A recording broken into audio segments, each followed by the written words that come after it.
You ever get that feeling? That deep in your bones need to just disappear for a few days.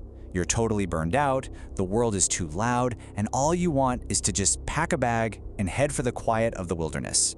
You know exactly what I'm talking about, right? That urge to find a place where you can be completely, totally alone. A place to just reset, recharge, and get away from all the noise. Yeah, you're hunting for that perfect, heavy silence. The kind of quiet that feels like it's physically pressing in on you, but, in a good way. It's this powerful, peaceful feeling we all crave sometimes. But what if you get to that perfect, isolated spot and you slowly start to realize that the silence is hiding something, and that feeling of being all alone, well, it's just an illusion. Okay, so let's get into it. Today, we're going to explore that exact nightmare scenario.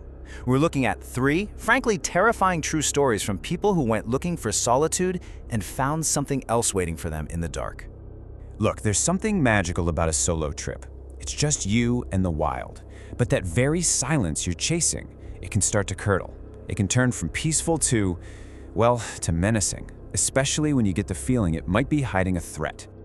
All right, so our first account is from a guy named Mike. He was completely fried from his job and figured, a solo trip into the Smoky Mountains would be the perfect cure. But his whole trip kicked off with a really weird warning. So he's grabbing a bite to eat at some little roadside diner before he heads out, and a local says this to him. At the time, Mike just kind of shrugs it off, right? Just friendly advice. So he hikes deep into the woods, he sets up his tent, and he gets ready for a night of perfect, blissful isolation. He was dead wrong.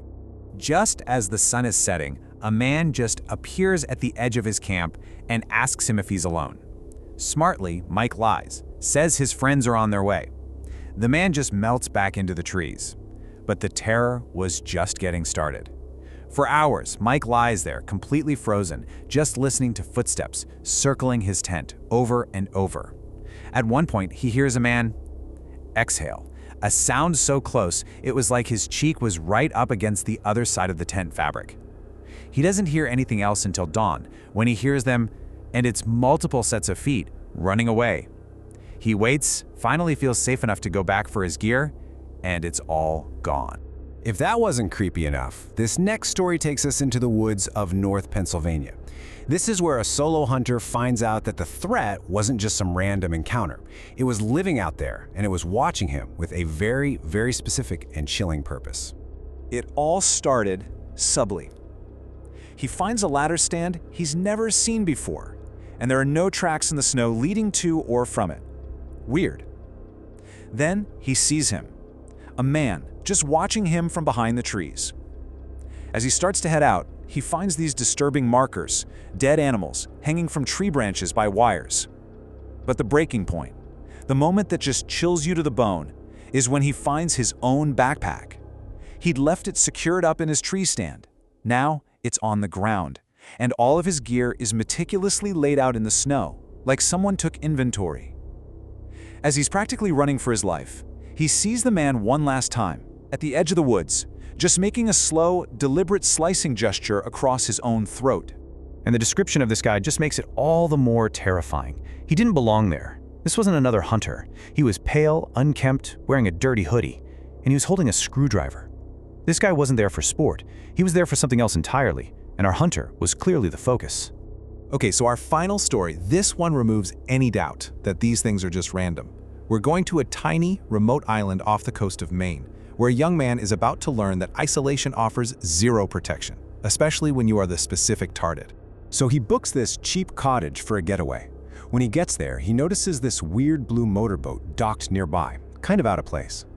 Later, in the dead of night, he wakes up to the sound of footsteps, slow, deliberate footsteps crunching on the gravel right outside his door.